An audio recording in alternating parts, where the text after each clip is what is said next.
Salam saudara-saudaraku, salam sejahtera bagi kita semua.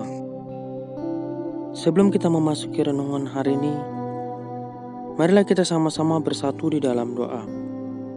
Bapa, kami mengucap syukur Tuhan karena pada kesempatan kali ini kami dapat berkumpul bersama-sama untuk merenungkan firman-Mu ini Tuhan.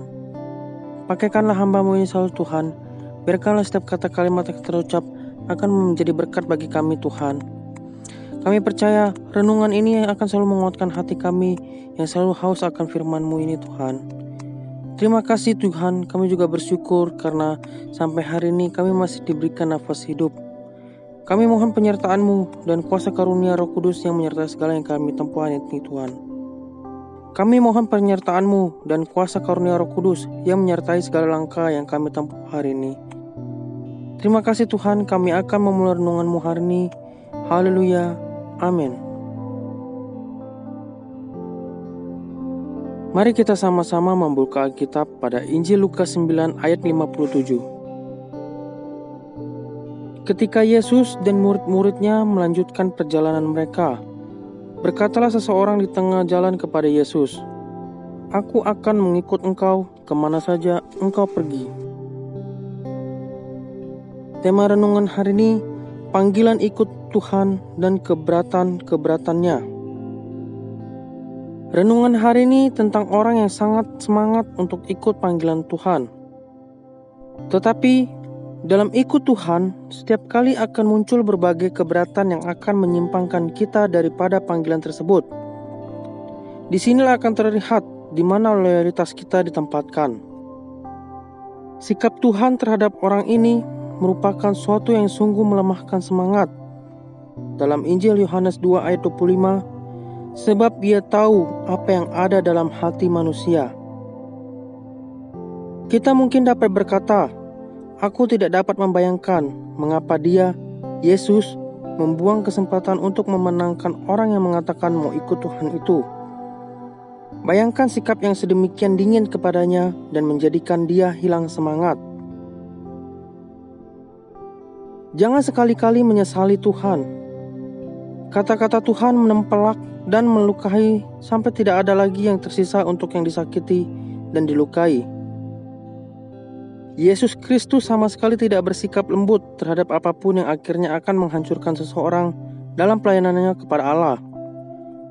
Jawaban Tuhan tidak berdasarkan suatu pikiran impulsif, tetapi atas pengetahuannya akan apa yang ada dalam hati manusia.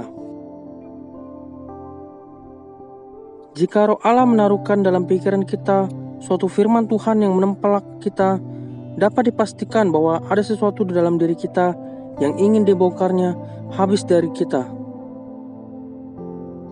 Dalam Lukas 9 ayat 58 berkata, serigala mempunyai liang dan burung mempunyai sarang, tetapi anak manusia tidak mempunyai tempat untuk meletakkan kepalanya.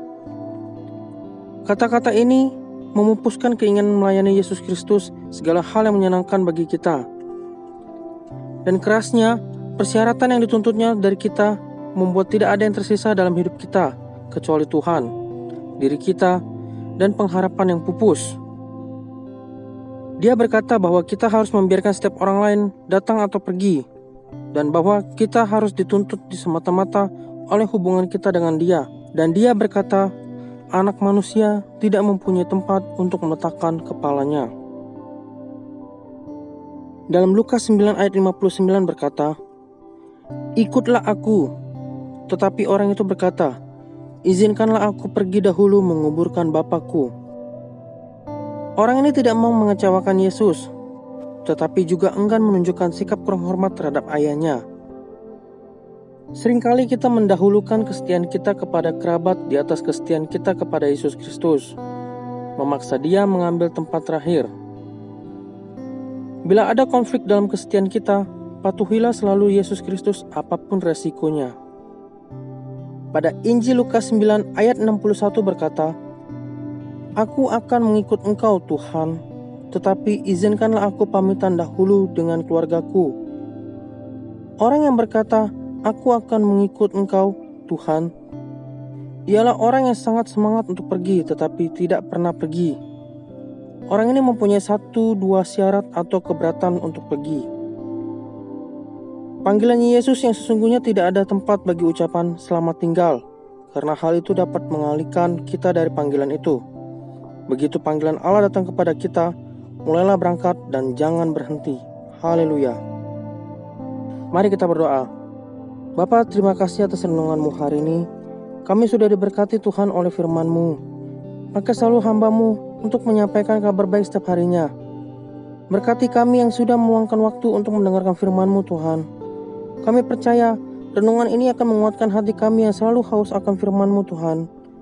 Semoga renungan dan firman-Mu menjadi pedoman hidup kami baik rohani dan jasmani.